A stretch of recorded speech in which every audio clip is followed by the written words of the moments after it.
Right here in Camilaird's shipyard is where my grandfather worked all his life as a carpenter and joiner, and over the water my father worked for a firm as a draftsman for a firm that fitted out the interiors of the Cunard and Blue Funnel shipping lines and many other shipping lines, and one of the first artistic influences on me would have been these sample books which he brought home. The sample books had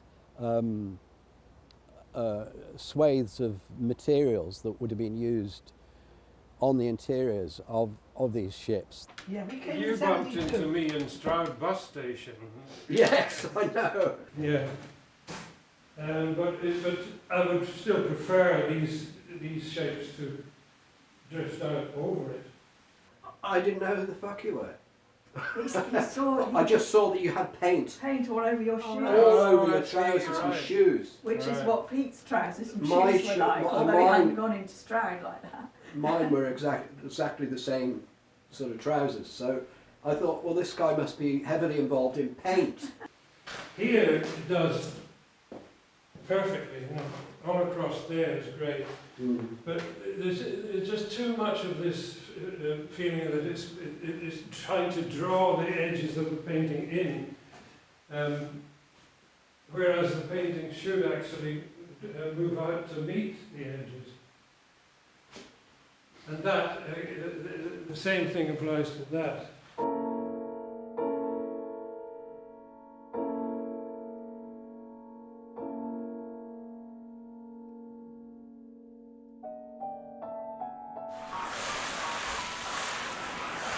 This actually embodies what I call a held and a fully functioning, declared space. It reminds me of certain Matisses, which are, when they were first painted, probably looked really not allowed. You know, the stool in the Matisse is painted really four-square, like a horrible four-legged stool, and he's just underlined it with black lines, you know, and it looks terrible. It would have looked terrible to Renoir, but here you see you've got this. It looks kind of clumsy in a way, but it's very, very impactful. That violet against that with this green into it, and then that what do you call it? Mars violet. Very good.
I think the thing that most forcibly strikes me about Hoida's work is his very extraordinary colour sense. He uses colour in a very distinctive and in some ways rather unusual way. His colour usually is what I would call, it's tonal colour, it's subtle. It's a colour that reflects colour in the actual natural world. It's as if his painting and his tonal colour goes out of the artifice of the studio in a way to meet the world outside. It's a very odd way of putting it, I know, but there's that strange thing where you know that the painting as an object is what matters.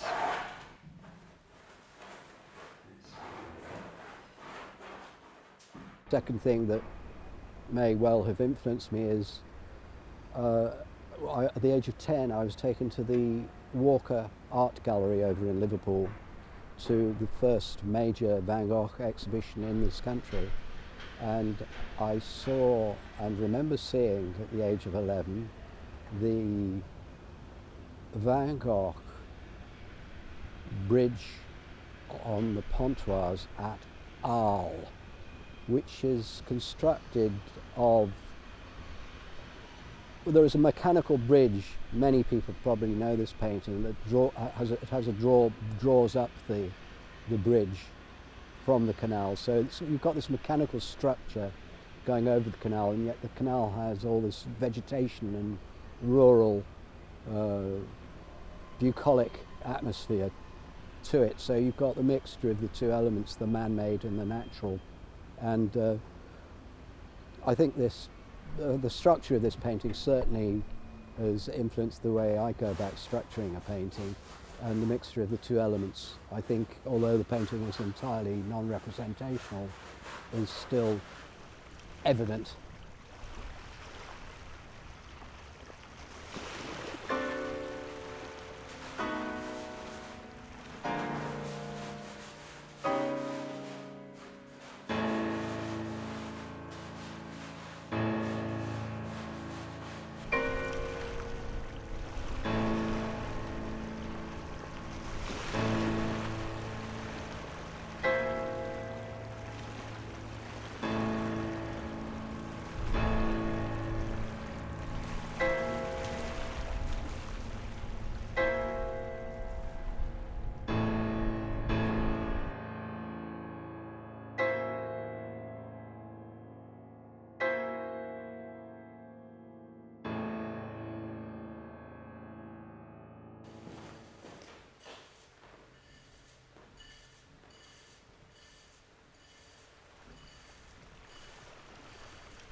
It's needed because you've got a little pathway going down there from that to that to that to that. There's some very punchy stuff in it. I mean, that blue against that, and the texture of that as well, and the texture of this that you've actually scraped off as well.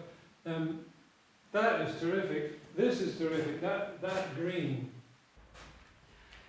Right, I think that's it. Yeah, that's it for today. This church is one of many soot-blackened churches around Birkenhead. The whole of Birkenhead was dotted just after the Second World War with many bomb sites, and a third or fourth great influence on me was when these bomb sites occurred at the corner of a street, suddenly went up these huge advertising hoardings, and one of the ones that sticks in my mind in particular is one, "Guinness is good for you," which illustrated a strong chap, a muscular chap, carrying an iron, a steel girder, an RSJ, on the end of which was perched a toucan. I've always been struck by this, that abstract painters, whatever the nature, even geometric abstractionists, when you look at the paintings, you're struck by how the world they live in has somehow infiltrated the work itself, and often not consciously, because the point about a great deal of abstract painting is that it, as I said, it takes as its primary dynamic the making of the object itself, and the rules that govern, the internal rules, so to speak, the formal rules that govern the structure of the object. I think that's the case with him. I think he's very, very, he's in thrall to structure, really. A great deal of what happens has to do with almost like a psychological resistance to the structures that he actually creates, as if he knows that too rigid a structure is not accurate in relation to the fluidity of experience. I mean, you know, if the camera's not there, I might sit down over there with my head in my hands and then come over and, you know, do something else. But, you know, I might sit over there with my head in my hands and then just go home. So there's no knowing.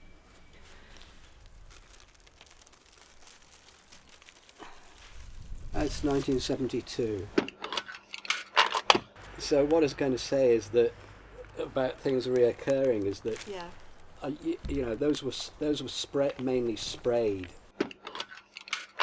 I used tape, and I did those in Hammersmith and Lime Grove, and then I went to Goldsmiths, and I got interested in using brushes, and I left behind this hard edge stuff when I came here. And it all became much softer, much softer, and none of this geometric thing was in there. And oddly enough, as we were making this film, Alasdair and I were up in Birkenhead, which is where I come from, looking at the dockyards and things that had impressed me as a kid, you know. And I've come back, and suddenly some of these hard edge motifs have come back into the painting.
And nobody's ever seen me dip a brush in a paint pot before. First time for everything, I suppose. Back to these though. So you judged, and Alan and Douglas, and they all saw these. Nobody's seen the them. big Nobody's guns didn't seen. see these. Nobody's seen those. Nobody. Okay. But you were working for 5 years, thought this is no good, and then After this period, Right. I was working for 5 years, and I haven't got a single painting left from that period. it's almost brutal, but the colour underneath is such a nice conversation with the top layer that it becomes very sympathetic. So that's July 2014. That is sad, yeah. It's upside down. It's not bad. I like it that way. That's interesting. I was going to ask you how did you feel if somebody turned your painting upside down, but I didn't. I thought you may be offended. You did it yourself, so that's a good sign. So that's okay. My family were on one side Jewish, on the other side Protestant, but largely atheist. So the fact of my christening is a mystery. I was christened in this church here, which is now demolished, but the font, I've just been told, is the original font is up over, has been placed high in the wall up here. You know, there are all these different spatial quality, and they do really create spatial quality, don't they? Yeah. These blacks, and then this floating layer again. You know, this Pete Hoida of oval. Yeah. Yeah, I like it very much. I'd love to see that next to Guernica hanging.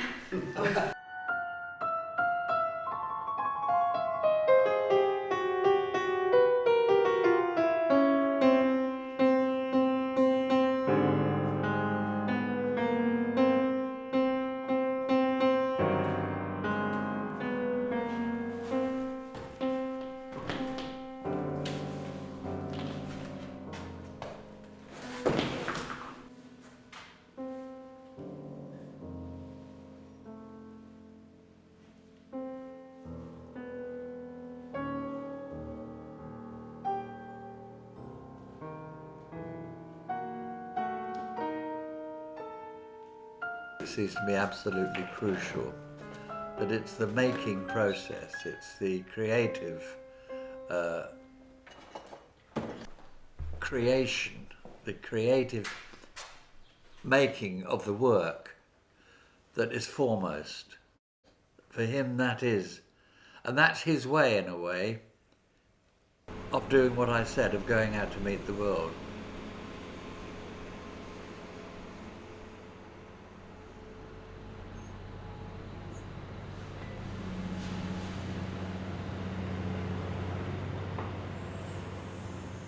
By concentrating on his own sense of colour, which, as I said, is so distinctive, on his own really rather extraordinary and rather peculiar tonal variations and choices of structure within the painting. I think in a way he allows his experience to feed into it, but the concentration is on the object.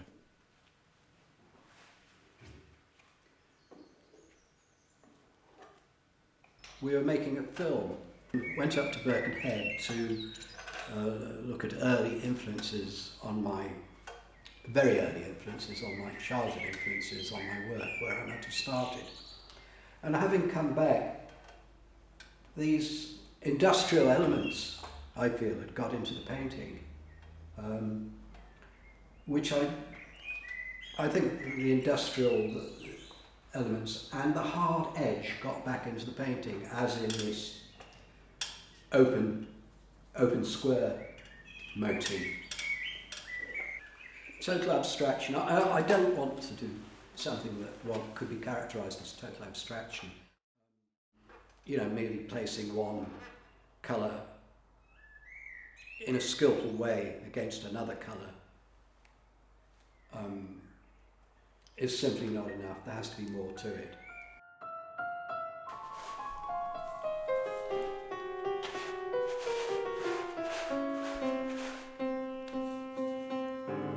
I don't want it to be too easily what is there. I want it to be something, but I don't want it to be something that is too specific, too easily recognisable, because it distracts you from looking at the painting, from looking at the surface, looking at the texture, looking at what's next to what, because you're looking for a narrative. So at all costs I want to avoid narrative, and yet I also want to avoid pure abstraction.